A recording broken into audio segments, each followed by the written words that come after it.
How to log into your Chime Bank on a new phone. So all you need to do is, first of all, make sure that you are logged out of your old phone from your Chime mobile banking, right? Then after doing that, you need to install Chime on your new phone.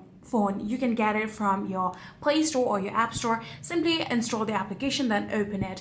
So after opening your Chime application here, all you need to do is simply add in the credentials of your Chime Bank account, and that's all you need to do. Here you can see we have the login option. So since we are logging into our new phone, simply tap on login. Then from here, all you need to do is simply write in the old credentials of your Chime account. So like I said, simply add in the exact email that you previously had, then tap on next, and after doing that, all you need to do is add in your password, then tap on login, and just like that, you'll be logged into your Chime Bank on your new phone. So that is it. If you guys do have any further queries, please let me know in the comment section down below.